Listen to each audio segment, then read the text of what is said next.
Hello. So I'm here with the lovely Adele Daly.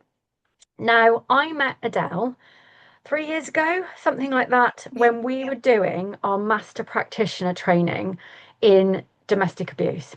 And Adele and I were buddies for each other. So we had to have a buddy system to go through the work that we had to do. And honestly, Adele was just amazing to work with. Um, so, although we're both divorce and breakup coaches, we have different specialisms. So, I obviously work with people's health and the impact of difficult relationships on people's health, whereas Adele, you're more grief. Do you want to say what you do? And then we are going to have a chat about all sorts, no doubt, today. Absolutely. You and I, yeah, we go back what feels like an eternity now, Yeah. and just really clicked off. But yeah, so my specialist area, I suppose, is actually the process of people understanding that, we look at grief and our heads automatically go to the bereavement of a lost or a loved one through death. But also, when I was going through my own divorce, and indeed, actually, when I was doing my training, it was very prominent in there that grief comes in many, many different forms. And I would absolutely say that grief is entailed in when a divorce or a separation of a long term relationship, or indeed sometimes a short term relationship, actually comes to an end. And when I was going, doing my training, as I say, and even through my own divorce process, because I'd had major grief in my family previously, I recognized the grief process in myself. Yeah. And a lot of people are almost shy at the concept or even not aware that they can openly discuss it as a grieving process and having an understanding that, you know, we can go through all of these emotions of the denial, of the anger, of the loss during divorce and not actually putting a label or putting a name on it. But I think understanding that these are natural processes that we go through, it's a major life upheaval. They say that there's a few areas in our lives that are traumatic. Number one, they say, is a bereavement. But then number two comes in as a divorce or a separation. And number three is a movement of a house or a movement of a home or even movement of a Mm, country, as I know, over the yeah. years. So I suppose where I deal with my clients is helping them and supporting them in recognizing that it is a grief process and trying to deal with the emotional side of things alongside then the practicalities as well. So sustaining them with that emotional side and giving them an understanding that what they are going through is normal and natural, and whilst building up their own strength and confidence in themselves so they can make the practical decisions then.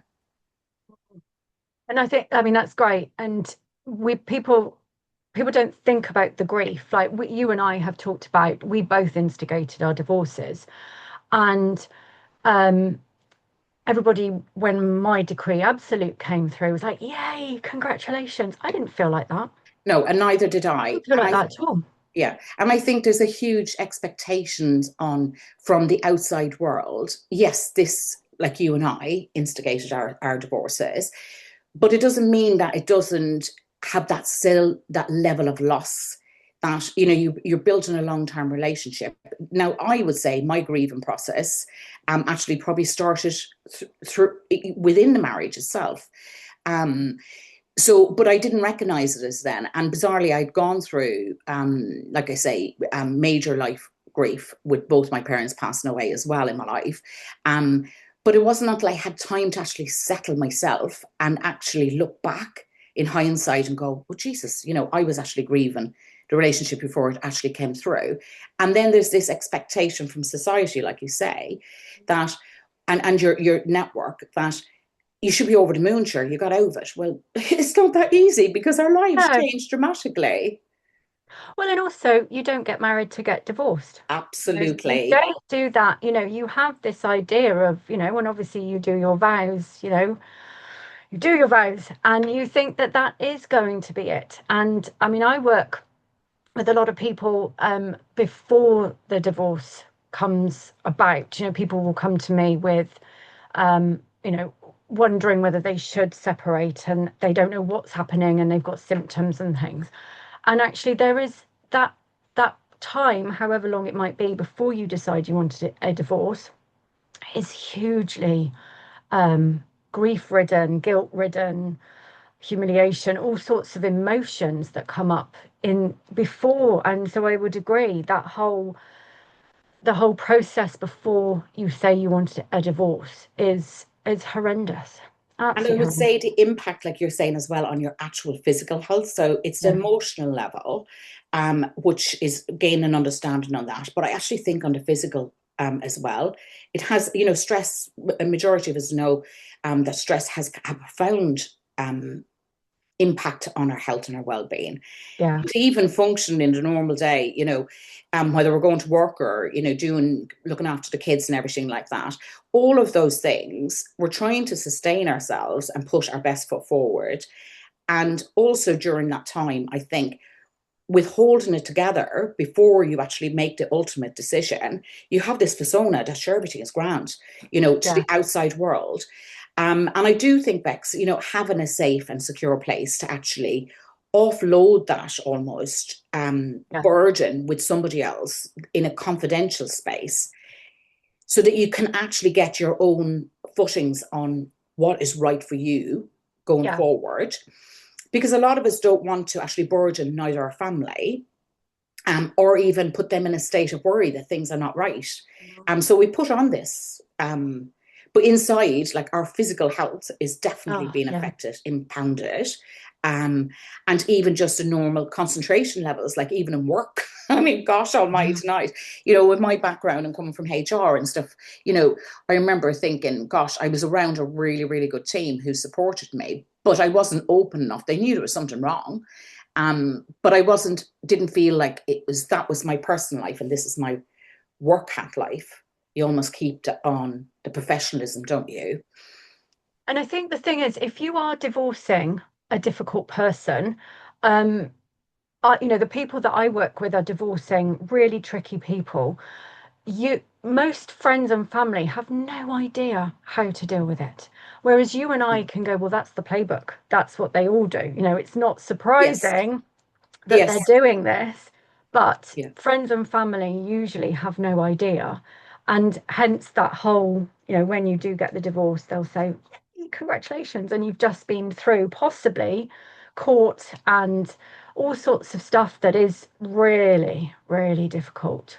I always say that Really, divorce is never easy, but if you're divorcing a difficult person, it's like running a ultra marathon with barbed wire and electric fencing. It's a different ballgame, but people don't yeah. know how to deal with it. And you add in grief to all of that, and it's very complex. Very, very complex situation. And like you say, going Mm, back to, the family situation and them having a concept of it, I certainly came from a background where, the majority of my family have no, thank God they don't have any yeah. sort of experience in that area. And a lot of my friends didn't either. Of somebody, I think I was probably the one that stepped out of the norm and Mm, decided enough. Um, but then actually burgeoning, for me, it felt like if I actually expressed to most of my friends or my family, it was actually felt like I was burdening them as well. okay. And uncoupled with, they actually wouldn't have understood it Yeah. to a degree. So yeah, absolutely. And depending on the actual character that you actually are divorcing it's like night and day for Yeah. people and how they can actually get through that process. Because like you say, it is like running a marathon with barbed wire around you. It is the most difficult. Yeah. This is awful. And I've lost members of my family, like I say, but there's an acceptance in there because it's actually happened. There is no turning back. There is no Yeah. um it's definite, it's infinite, it's Mm, actually happened. And with divorce, it's got even an extra layer almost throughout that emotional grief. um the whys, the wits, maybe the yeah. regrets. Yes. Should I? Could I? Should I? Yeah. All of that. Could I have done things differently? Yeah, absolutely.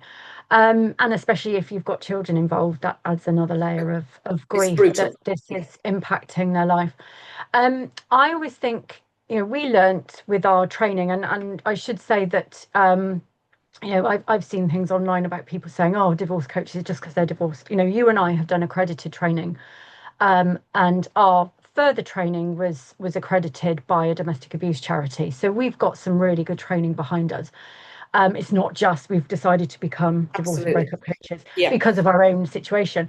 Um, but one of the things we learn about is the cycle of grief. I mean, I knew about it anyway because of my training already. But do you want to talk Yes. about the cycle of grief a little bit? Because if anyone does know about the cycle of grief, it feels very linear, but it's not, is it? It's absolutely not linear. And, when I actually started doing this coaching myself, I thought I need to have something that I can show people actually visually. I'm a very visual person. So, there is different areas of it. I call it a survival hat, like in the very, very beginning, literally you are surviving and whatever. And Mm, then there's an acceptance within there. Um, there's the stages of actually moving forward in your own life and still being half stuck in the past life as well. yeah, yeah. Um, so it's trying to get yourself footings. And I think all of these, whether it's the anger, emotions, the actual instability that it actually brings in your life, all of these Mm, emotions they don't happen all in one. It like you said, it's not linear by any which no, means, and you can carry a lot of these hats at the same time. And I do believe as well, this whole concept, actually, get over it, it'll be oh, grand, yeah, time is a great healer, and, all of that. And yeah, absolutely, time is a great healer. But I think what we actually do eventually is we carry it in a different way. It absolutely changes us, I yeah, think. But I think we carry our memories and how it made us feel in a different actually way. It evolves us in a different way than what we were mm, beforehand. And so going through all of those, the emotions that we go through, like I say, we can actually carry multiple stages or emotions within the mm, same time. And it does ease. But like for me, for instance, sometimes I had this experience, like I was flicking on a kettle one morning and I just thought, oh my God, I feel yeah, oh, I was absolutely totally and utterly grand, sure, I was out, I was keeping myself fit, I was, doing all the things that we all need to do, I believe. I think there's a lot to be said for getting out for an old walk in the countryside, or, yeah, yeah. my mind is swimming and yoga as well. And I definitely think that sustain me. But with even having all of those and having a really, really peaceful life beside me, I was like, literally got up one morning, not a feather on me, flicked on the kettle, and I was like, oh, Yeah. you know. So I think people need to be aware that, you can have a really, really good day, Mm. but also the following day might not be, or even that afternoon, or even 5 minutes later, may not be, and that's all okay. That's just normal grief. It's the normal way that it is. So it definitely doesn't come in a straight line, and you definitely don't, just get over it. You just carry it, I think, differently Mm. in different ways, and having that understanding of it, I think, makes a huge difference. Yeah. So actually there was from the book Girl on the Train, there was a quote that they talked about it, she talked about grief. I can't remember. I just remember reading the book and going, "Oh my goodness, that like for me that really resonated." And it says, "The holes in your life are permanent. You have to grow around them like tree roots around concrete. You mold yourself through the gaps." And there is that whole um, thing with grief of it stays the same, but then life just grows around it. And I think Absolutely. it's just I think if you get to our sort of age and you haven't gone through grief, then gosh, you are very, very lucky. Um, so I think those people who say, "Are you not over it yet?" have just not experienced it, are lucky enough to not have experienced it. And this week is an interesting week for me. I say interesting in Absolutely, it is. you know, Absolutely. three anniversaries of different years of different deaths, different type of deaths, different relationships. And oh my goodness, I was not, you kind of just tootle through life, and yes, I'm fine. And then, oof, I was like, hit me like a train. And obviously, I'm fine now, and I can have these conversations. But it's interesting that in that moment, what's the matter with me? Yeah. Why, And why am I not over this yet? And but you're not. It's fine. You're fine, but it's just yeah. growing around it. And I think that thing of you saying about, am I not over it yet? We all Yeah. put a lot of pressure on ourselves. And Mm. I know that I'm a bit tough on myself at times. As sensitive as I am, I'm kind of like one of those people who's like, for God's sake, I use that phraseology, put on your big daily pants and get on with it. What's wrong with Yeah. you, you know? But it's not, I think we need to be learn to be a lot kinder to ourselves. Yeah. We're really capable of being really kind to everybody else and look after everybody else out in the big bad world. But actually, prominently, I think we need to be looking after ourselves because that actually makes us, you know, that person that can inevitably Mm. be okay in the rest of our lives as well. And like you say, Monday meeting you for that coffee catch up, and I could sense it in you. That you were, but you were holding it together and you were grand. And as time went on, it's been a tough old week for you. But look at Yeah. you now, and that's the difference is it can hit you, but recognizing that it's okay and not be too tough on yourself when it actually hits you. Absolutely, and also so with the going back to the stages of grief. So the five stages of grief have been described as depression, bargaining, acceptance, anger, denial. That's not necessarily the right order, but it never is the right No, order. there's no rhyme or reason, as I would put to it. Absolutely, and it does. I've seen it described as like the cycle of grief, as if it's like you naturally go through all of those. But Yes. I've also seen it as like a messy sort of bundle of shit, for want of a Yeah, better yeah, word. yeah. That it's messy and it's complex, and there's shock for me as well. I would say that there is a lot of people I work with from a homeopathic perspective. There's shock also that often Absolutely. comes, no matter if it's a person that was expected to die and they were old. There's still a shock. Of course. There's a shock about when you get your decree absolute through. It's the shocks stay in your body as well.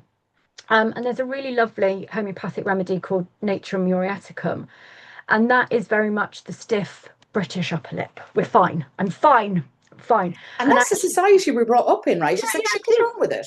You're fine. We're fine. What's the matter with you? Get on with Yeah, it. yeah, But actually, it can be really helpful when you've buried and suppressed that grief in that I'm fine, and it comes out in all sorts of physical and mental, emotional ways. But and actually, I think I was taking that on Monday when I saw you. For just that, I feel a bit wobbly, bit yes, wobbly. It's just, the realization this week, yeah, with the excuse me, the three anniversaries. It's like, oh, actually, that's quite a lot. It's quite a lot of death in one week. Not a yes, good week, clearly, yes, in the universe. yes. Um, no, and interesting, very interesting. And I was Yeah, going to go say on. something, you mentioned depression there. I think, Mm, and I know GPs, psychologists, or anything, but I think the word depression is a real, very, very big word to give mm, to grief. I think it's a natural process. I think there's a difference between depression and yeah, actually somebody feeling the emotions that are actually normal in a yeah, circumstances that they are. And I think some people can almost label it as she's just depressed. No, she's yeah, actually going through a normal, or he is going through a normal process of bereavement and grief. mm, Um, and I do think that, yeah, people need to be kind of a semi careful of actually labeling it as depression because it's not yes, a depressive state. It is just our emotions, the yeah, way they are in over that period of time and beyond, and how we get out the other end of it. I think is you know one of the things which that support, like you're saying with your homeopathic, or just having that safe space to actually speak to mm, people um, that are not emotionally involved already and not biased to the situation, but can yeah, just actually, that person can just feel, I can open up everything without judgment. And that yeah. allows people to process what they've not only gone through, but also how they move forward. And I think that's how it's lovely that where we come in during the divorce, the breakup and divorce process, is that we can sit alongside lawyers and we can do the emotional side that lawyers are maybe not equipped to deal with, the utter heartbreak, the utter devastation, the utter anger, whatever it might be that's coming Yes, up. And then also, if necessary, we can sit alongside counsellors, but we're trying to guide people forward and look absolutely. to the future rather than let's look back and all of this, what's gone on. It's forward facing, which I think is really positive. And I do as well. I genuinely do. I've got this huge thing, we're on this planet for X amount of time. Do we want to live in Mm, our history, or do we want to actually live in our present and our future? yeah. And I think it's really important that we do. And interesting you say about the lawyers, there's fantastic lawyers out there. Mm, Um, but I know from conversations that I've actually had as well, they don't have the time nor the skill mm, to sit with somebody, and what they actually are, coming across are people that are exceedingly clever in their jobs and what they actually do. mm. But when it comes to the emotional side of their personal lives, they just can't make decisions. And the lawyers need that clarity, the decisiveness, the answers back.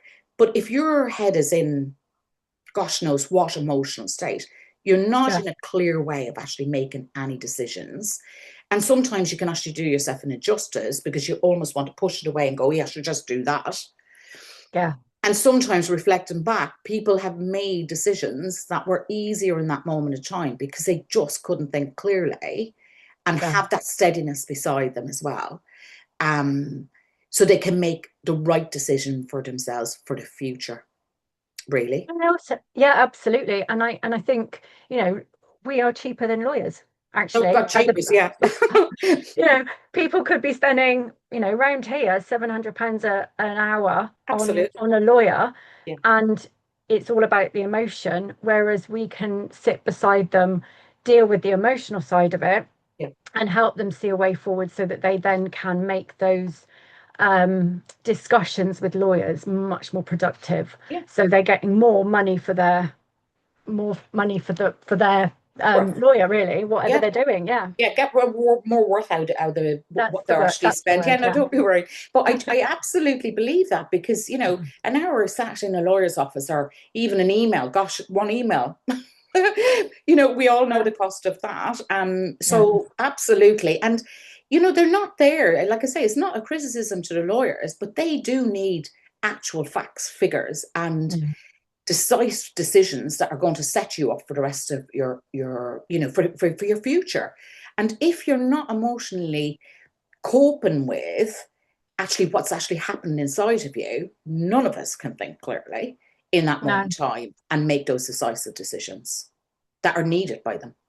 Well, and again, you and I know with our master prac training, if you're dealing with an angry person on the other side, as lawyers will call it, you want to respond to everything that they have said with anger. Whereas actually, if we can help say, you can just that's their playbook, just ignore it. That's what they're going to do this, and this. Just ignore it all, and all you need to do is stay child focused or focused on the divorce and let the rest wash over you. We can be that steady hand holding, even Hand if I get my words holding, out, hand absolutely. holding, Yeah, hand absolutely. holding. Yeah. Absolutely, I agree with you. It is absolutely hand holding, and in the most professional way. It's what I find as well is actually allowing the individual to find their own security and clarity in their own decisions. And that, I mean, I had somebody comment to me a couple of weeks ago was, you know, allowing them to be expressive and build up their strength within themselves so they know exactly. It's that no regret thing. It's finding that, Absolutely. you know. So I just think it's really, and we do handhold, but we to that degree, but we actually allow them to build up their own steadiness and their own strength and their own self confidence again, and same self worth. Mm, The self esteem, yeah. so that they don't think, well, do you know what? Just because that's come bombarding us like that doesn't mean that we have to. No. out of that, because Yeah. actually why we're getting out of it in the first place is because of that, probably. Mhm. So Yeah. therefore we don't want to revert to it. And holding ourselves a bit better and more steadier and more with, yeah, that huge thing of no regrets. Yeah, absolutely. Amazing. So, any other things you wanted to say, or do you want to tell me where the people can find you? So I got a website, edeldaly.co.uk. People can find me on there. I'm also on Instagram, Your Healing Journey with Edel Daly. Mm. And I started up a Facebook as well a couple of weeks ago, which is on there. But yeah, just, anybody that wants to reach out, just click on my Instagram or my website and just drop us my details on there. Drop us an email or drop us a message, and I'd be glad to get back to anybody. Even if it's just like a discovery call, just to, we're not all made to work with everybody. No. And you like have got the same, I suppose, moral stand as well. You know that there are people that actually it's just not a right fit. No. And then there's the people that absolutely are right fits, and we know who we can, and for that individual to know who we can and can't work, they can Mm. and not. So I think even a discovery call, 20 minutes, half an hour, video call or whatever, just to discuss and just see where people are, I think is a good idea. Great. Thank you. So, if anyone's watching this who doesn't know me, so I have a team with Healing Space Online. I've got an online clinic where we do nutritional therapy, um, coaching, and homeopathy. And then I've also got Divorce Healing Space, which is for those who are going through a divorce and need support with toxic and difficult divorces. And then I've got my Bloom Through Life, which is those where they're having health issues that they think may or may not be due to the difficult relationships around them. So thank you, Adele. It was so lovely Oh, talking so to lovely you. to catch up with you as well. And hopefully in a couple of weeks' time or next month, we can have another catch up, Yes, another it would coffee be morning. lovely. It would be lovely. Thank All you right. so much. So Take lovely care. to see Bye you. bye. Take care, Bye Bex. bye. Bye.